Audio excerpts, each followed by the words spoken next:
దేవుని మెప్పు ఎవరికి కలుగుతుందో వారు ఆశీర్వదింపబడుట అనేది మనం గమనించాలి. మరొక మెప్పు ఉంది. ఏమిటి అంటే లోకపు మెప్పు. లోకపు మెప్పు అనగా మనుష్యుల మెప్పు. ఎవరు మెప్పు? మనుష్యుడు. మనుషులు ముఖం మీద మెచ్చుకుంటా ఉంటారు. పక్కేలేమో పక్కే పెట్టుకుంటారు కదా. ముఖం మీద అయ్యో అంతండి ఇంతండి అంతండి ఇంతండి అలాగండి ఇలాగండి అంటుంటారు. మనుషుల మెప్పు స్థిరంగా ఉండదు, నిరంబడ అవ్వచ్చు, కాకపోవచ్చు. మనుషుల మెప్పు మనకి ఏం కలగదు కానీ నష్టం కలుగుతుంది. ఏం కలుగుతుందమ్మా? నష్టం కలుగుతుంది. నేను మరి ప్రభువు చెప్పినటువంటి మాటలను గురించి విన్నప్పుడు చాలా ఆశ్చర్యమైన. ప్రభు ఏమన్నారంటే మనుష్యుడు మిమ్మల్ని పొగిడినప్పుడు చెప్పాలి మీకు శ్రమ. పొగిడితే శ్రమ వస్తుంది. మనుషుడు మిమ్మల్ని గణపరిచినప్పుడు మీకేమవుతుంది?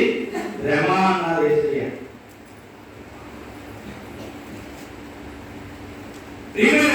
మనుష్యుడు మనల్ని పొగిడినప్పుడు, మెచ్చుకున్నప్పుడు, గొప్ప చేసినప్పుడట మనల్ని మనం చూసుకుంటాను. ఏం చేస్తాం? నేను ఉన్నా, నేనంత 20 ఉన్నా, ఏమండి నాకు ఇంత జ్ఞానమా, ఓహో నేను ఇంత ఎత్తైన వ్యక్తిని, మాట ఇంత బలమైన వ్యక్తిని అని మనుష్యుడు దేవుని వైపు చూడక ఎవరైపు చూసుకుంటారు? తన వైపు తాను చూసుకుంటాడు. అదే గొప్ప నష్టాన్ని మనకి తెచ్చిపెట్టారు. మనకి ఏమున్నా అవన్నీ కూడా ఆయన వలన మనము పొందుకున్నవారు. మన శరీరమే చూసుకోండి. ఎవరి దగ్గర ఫోన్లు ఉన్నా దయచేసి స్విచ్ ఆఫ్ చేయండి. మీకు మిస్డ్ కాల్ వచ్చినా, మెసేజ్ వచ్చినా డిస్టర్బెన్స్ వస్తుంది. ఏమండి మరి ఈ ఫోన్ ఎక్కువగా కలుపుతుంటారు. అందులో ఈ కరెక్ట్ దైవికుడు ఎప్పుడైతే మనం నేర్చుకుంటారో మన దృష్టి దేవుడి వైపు కాక ఎవరైపు వస్తుంది? మనము మనకునే వ్యక్తులు ఉంటాము. కానీ మనకున్నది ఏదైనా కానీ అది మనవల రాలేదు.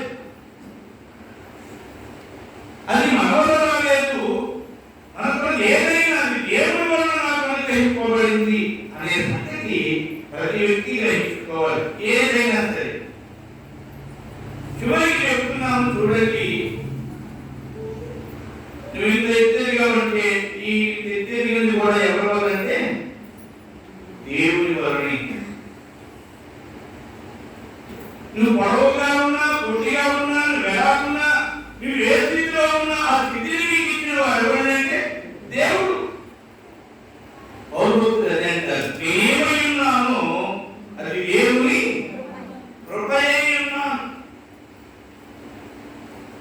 దేవుడిచ్చిన కృప తప్ప మరొకటి ఏమీ కాదు. నేనున్నది, నాకున్నది, నీకున్నది ఎవరికైనా సరే, ఎప్పుడైనా సరే. ఇక అతిశయించడానికి ఎక్కడ అవకాశం ఉంది? అతిశయించడానికి ఎక్కడుంది అసలు అవకాశం? ఈ అతిశయించడం అనేది చాలా కీడుకరమైనది, చాలా కీడు తెచ్చిపెట్టేది. కనుక ప్రతి వారు కూడా ఇది అంతకుండా చూసుకోవాలి. కాకుండా ఈ అతిశయం అనేది అంతకుండా చూసుకోవాలి. వింటున్నారా? ప్రభు యొక్క సన్నిధిలో, దేవలోకములో, దేవుని సముఖంలో ఉండి దేవుని బహుగా ఆరాధించే వ్యక్తి అయినటువంటి లూసిఫర్ అతడు దేవుడిని బహుగా ఆరాధించాడు. సృష్టించిన వారు దేవుడు. దేవుడు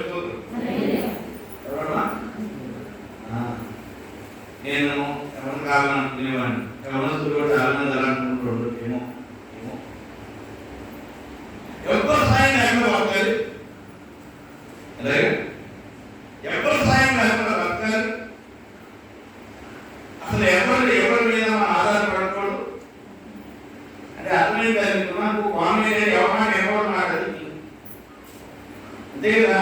ఇంట్లో ఉన్నామంటే తల్లిదండ్రులు మాట వినాలి, వినాలా? గుడిలో ఉన్నామంటే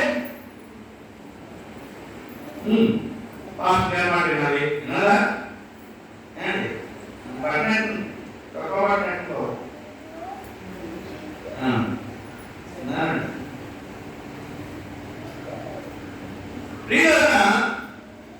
ఎవరి సాయం లేకుండా బతకాలి. ఎవరి సాయం ఉన్నప్పటి నుంచి రెండు పెట్టారు తల్లిదండ్రులు అంతా ఏంటి చేయాలి ఏమంటారు? పెట్టారు కదా ఉన్నప్పటి నుంచి మీరు ఎంత కొన్నారు, ఏం చేశారు, అంతా ఇచ్చేవాళ్ళు ఎవరికి బాగా ఉండకూడదు అన్నట్టుగా ఆలోచించేవాళ్ళు. చివరికి ఆలోచనలన్నీ సాగి చివరికి ఏముంది మరి మీ శరీరం ఆలోచించేది ఇది ఏమిటో నేను ఇవ్వగలవా చెప్పాలి, నేను ఇవ్వగలవా?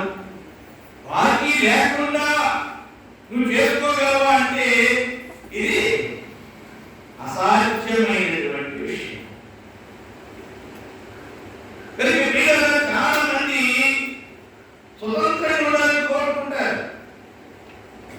మంచి విషయంలో ఎంత స్వతంత్రంగా ఉన్నా తప్పలేదు. ఎవ్వరు నియమాలు తల్లిదండ్రులు ఏమంటారు, పెద్దలు ఏమంటారు, దేవతాపులు ఏమంటారు. కానీ చెడు విషయంలోనే తల్లిదండ్రులైనా పెద్దలైనా పాస్టర్ గారైనా ఎవరైనా నేను గర్తించేది ఖండించేది బుద్ధి చెప్పేది ఏ విషయంలో నువ్వు ఒక దగ్గర ఉన్నప్పుడే, నువ్వు నిదానంగా ఉన్నప్పుడు నేను మెచ్చుకుంటా. దేవుడు అవి కావాలి, ఎక్కువ కావాలి. గర్తించవద్దు, హెచ్చరించవద్దు, బుద్ధి చెప్పించుకోవడవద్దు. బుద్ధి చెప్పించుకోవడవద్దు అంటే విధంగా ఉండాలి. నువ్వు సరిగా ఉండాలి. నువ్వు మంచిగా అనుసరించి ముందుకెళ్ళిపో. నేను ఎంత మెచ్చుకుంటారో నువ్వు కోరవు కానీ మెచ్చుకుంటారు. ఎక్కడ వెళ్ళక మెచ్చుకుంటారు.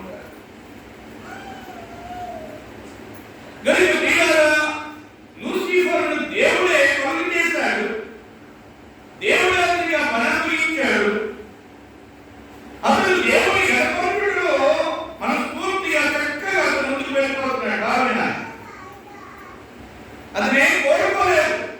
కానీ అతని యొక్క యోగ్యమైన ప్రవర్తన బట్టి దేవుడు ఏం చేశాడంటే అతన్ని హెచ్చించాడు, అందరికంటే భయపెట్టాడు. ఇదేనండి జాగ్రత్తగా ఉండాల్సిన విషయం. జాగ్రత్తగా ఉండవలసిన విషయం. ఇది దేవుడు అందరికంటే భయపెట్టాడు.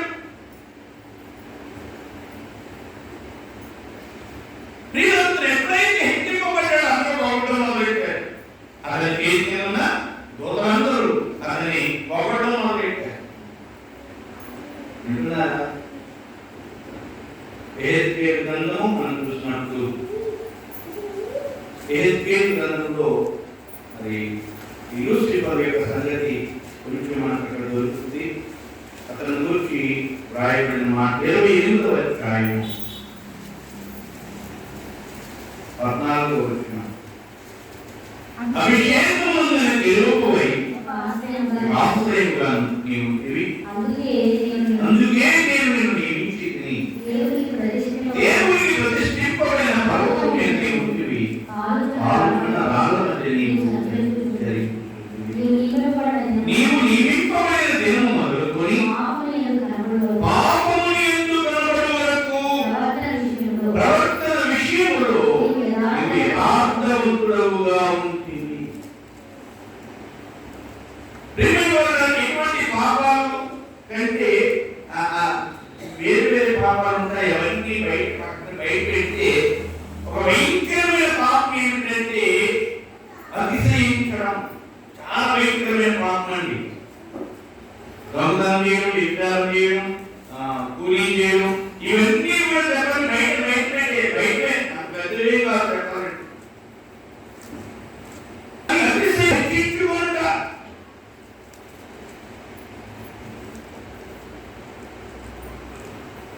పట్టణాలు కనబడలేదు ఉన్నట్టు తగ్గదింటూ నేను సర్పంలో ఉండిపోయేవాడు. ఎవడు తగ్గదిందా అందులో వాడడానికి ఉన్నటువంటి వ్యక్తి లూసిఫర్. అయితే అతను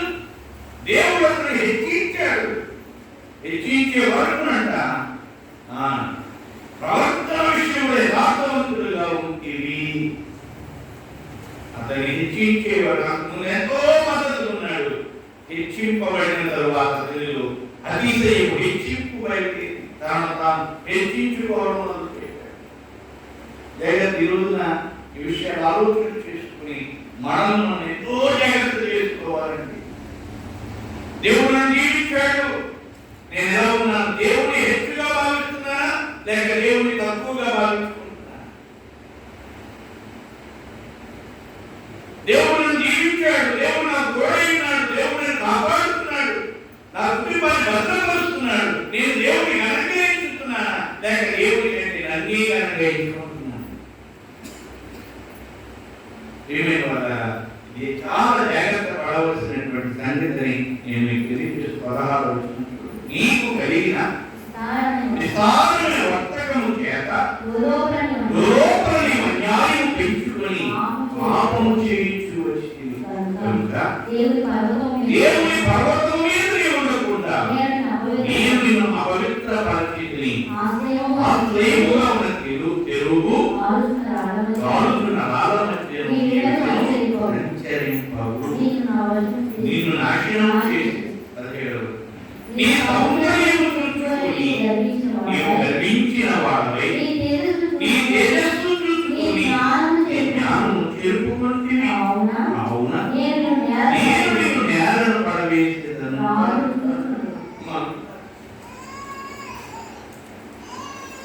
సౌందర్యము దేవుడిచ్చినది. నీకు అక్కడ పరిస్థితి పొజిషన్ ఏ స్థాయిగా సరే అది కేవలం దేవుడిచ్చినది తప్ప అతిశయించడానికి మన వల్ల ఏది కాదు. ఈ విషయంలో ప్రతి వారు కూడా గ్రహించుకుని చాలా చక్కగా దేవుని కనపరచులో శ్రద్ధ కలిగిన వారుగా అతిశయమనేది కొంచెము కూడా నీకు అంటకుండా నీవేం చేసుకోవాలా? జాగ్రత్త నేర్చుకోవాలి. చూడండి, ఈ రోజున మనము ఈ చెడు గాలి ఎక్కకుండా ఈ మాస్కులు వేసుకుని ఎక్కడికక్కడ చేతులకి శానిటైజర్ రాసుకుని బయటికి వస్తే స్నానం చేసి ఎన్నో పాటలు ఆడుతున్నాం. అర్థం లేదు. అంతకంటే భయంకరమైనది ఈ అతిశయము అనేది, హెచ్చింపు అని.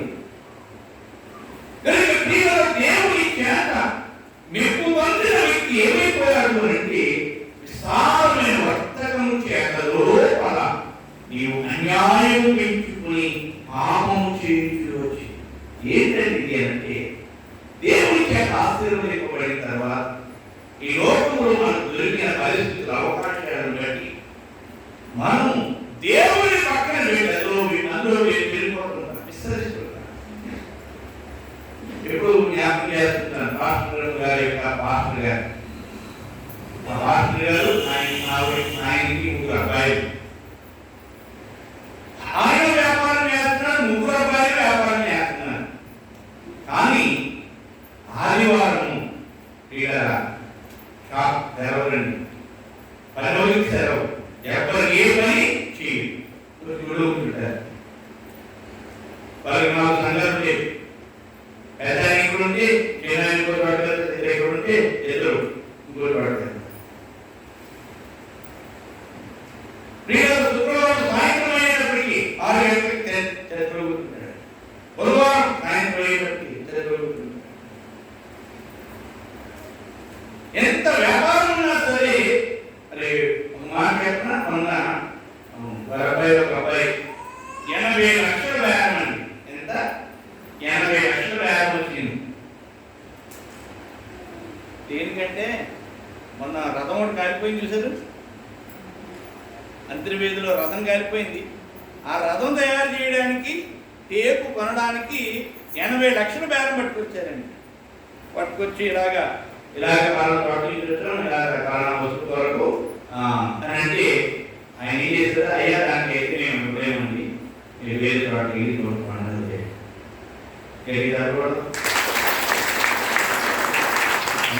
80 లక్షలు బేరం. 80 లక్షలు కాదు, 80 కోట్లైనా సరే అదేంటి విస్తారమైన వ్యాపారము. విస్తారమైన వ్యాపారం పెరిగిపోయినా మనలో ఏమి అనేకం అనుకుంటాయి.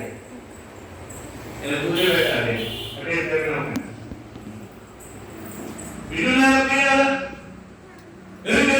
చూసాము ప్రభు అంటున్నాడు, నీకు కలిగిన విస్తారమైన వర్తకము చేయాలి.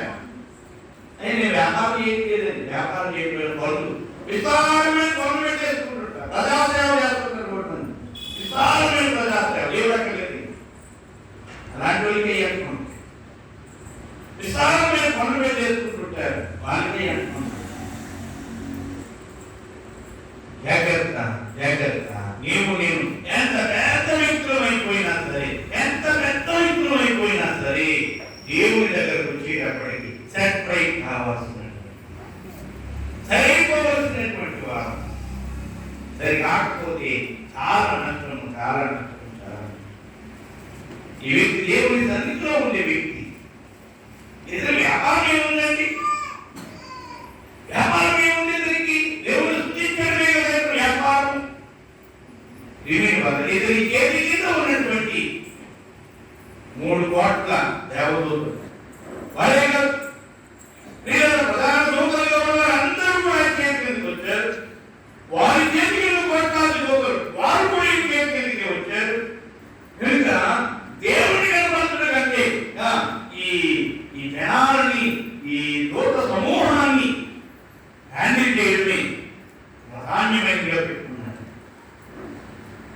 మొత్తం 7 ప్రధాన దూతలు అవ్వడం, ఒక్కొక్క దూత కింద 3 కోట్ల దూతలు. ఇప్పుడేమైంది? ఈ 7 కంటే దీన్ని పైన పెట్టారు దేవుడు. ఇప్పుడు దాకా 3 కోట్ల దేవదూతలతో దేవుని స్తుతించే కార్యక్రమంలో ఉండేవాడు. ఇప్పుడు 7 3 చేసే ఈయన ఇప్పుడు 21 కోట్ల దూతలు, వారి పైన ఉన్న ప్రధాన దూతలు అందరినీ హ్యాండిల్ చేసుకునే పనిలోకి వెళ్ళారు. వింటున్నారా? దయచేసి గమనించారు. ఈరోజు ప్రధాన నాయకులు కూడా చాలా మంది చూస్తుంటాం. వారు ప్రభుత్వ వారైనా సరే, ఇతరమైన వారందరినీ కూడా ఓట్ల కోసం ఇతరమైన వారందరూ కూడా మాకు దొరకాలి దక్కాలని చెప్పి పొట్టేలు తీసుకుని, టోపీలు తీసుకుని ఎన్నో దేవుడిని జీవికి హెచ్చిస్తే దేవుని పక్కన పెట్టి ఈ దేవుడు కావాలి, ఆ దేవుడు, ఈ దేవుడు మాకు అందరూ కావాలని చెప్పేసి కదా అందరినీ నిద్ర పెట్టుకుని పట్టకపోతారు, వేయబడతారు. లూసిఫర్ విషయంలో దేవుని పక్కన పెట్టాడు. విస్తారమైన వర్తకం, విస్తారమైన పనులు. ఈ రోజున ఈ మాటలు గమనించుకోండి. ఈరోజు కూడా చాలా మంది విస్తారమైనటువంటి పనులు పెట్టుకునే వాళ్ళు ఉన్నారు, దేవుని పక్కన పెట్టేవాళ్ళు ఉన్నారు. జాగ్రత్త, పక్కన పెడితే పక్కపోతాం, పక్కన పెడితే దేవుని పక్కన పెట్టాడు. లూసిఫర్ 18 కోట్లు, అందరితో ఎక్కువ ఎక్కడికైనా ఎందుకంటే దేవుడు భయపెట్టాడు కదా. ఎక్కడికైనా నీకు నాకు గంట దొరుకుతున్నా కానీ ఆ గంట ఎవరి వల్ల కలిగిందో ఆయనను మనం పక్కన పెడితే, ఆయనను మనము పక్కన పెడితే ఏమైపోతాము? ఒకనాడు ప్రపంచ చక్రవర్తి అయినటువంటి నెబుకద్నెజరుతో దేవుడు చెప్పాడు, ఇదిగో ఈ విషయంలో ఎలా జరగనయ్యింది, ఎలా జరగనయ్యింది, నీవు అతిశయించుకుంటావు, అతిశయపడతావు. అతిశయమైనప్పుడు నీ రాజ్యం నీ చేతిలో తీసివేయబడుతుంది, నీ జ్ఞానం నీ చేతిలో తీసివేయబడుతుంది, నువ్వు ఒక పశువులాగా మారిపోతావు అని చెప్పి ఒక కళ ద్వారా దేవుడు బయటపరిచాడు. ఆ కళ విచిత్రం. ఓ విశాలమైన చెట్టు ఉంది, ఆ చెట్టు నరకబడింది, ఆ చెట్టు ముద్దు మీద ఉంది, ఆ ముద్దు కొట్టు పెట్టారు, వెండి కొట్టు పెట్టారు అని చెప్పి ఆ స్వప్నం కనబడింది. దాని భావమేంటో చెప్పమని దానియేలును పిలిచినప్పుడు దానియేలు గారు చాలా బాగా చెప్పాడయ్యా. ఆ దర్శన భావం ఏమనగా, సర్వోన్నతులకు దేవుడు రాజు నా ఏడు వారిని గురించి చేసిన సింహాన్ని అనగా తమ ఎత్తకుండా మనుషులు నేను తరుముదురు, ఈ అడవి జంతువుల నివాసము చేయొచ్చు, పశువుల వలె గట్టి తినవు, ఆకాశపు మంచు నీ మీద పడి ఉంటాడు. సర్వోన్నతులకు దేవుడు మానవుల రాజ్యం పైన అధికారి అయినాడు. దాని ఎవరికి దాన్ని అనుగ్రహించను వాడిని అనుగ్రహించునని నీవు తెలుసుకున్న వరకు 7 కాలములు నీకు ఎలా జరుగును, 7 సంవత్సరాలు ఎలా జరుగుతారు నీవు తెలుసుకోవాలి. ఏమిటి మానవుల రాజ్యం పైన అధికారం ఎవరట? దేవుడు. తెలుసుకోదు. నీవు నేను కాదు, గురవుతున్నాయి ఎవరు కాదు. ఆయన ఎవరిని కట్టిస్తే ఎవరిని పెడితే వాడు, ఎవరు తీసేస్తే వాడు.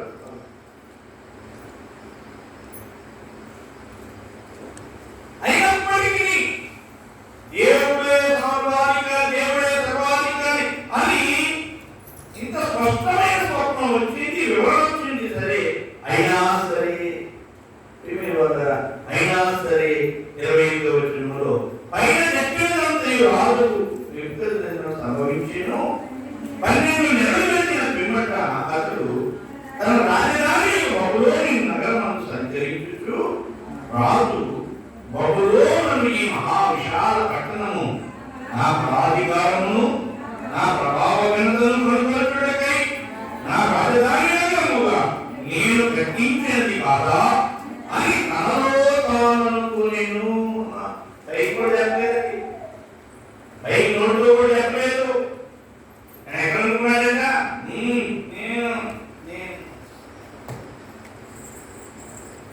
ఇదాక చెప్పుకున్న లూసిఫర్ కూడా పైకి అనలేదు. ఏమనుకున్నాడు చూడండి, యెషయా 14వ అధ్యాయంలో ఆయన కూడా పైకి అనలేదు, కానీ ఎక్కడ అనుకున్నాడు? తన మనస్సులో అనుకున్నాడట. నేను ఆకాశంలోకి ఎక్కిపోయేదను, దేవుని నక్షత్రములకు పైగా నా సింహాసనమును హెచ్చించును, ఉత్తర దిక్కున ప్రభావము మీద కూర్చుందును, మేఘ మండలము మీదికి ఎక్కుదును, మహోన్నతునితో నన్ను సమానునిగా చేసుకొందును అని నీవు మనస్సులో అనుకుంటివి కదా. అండి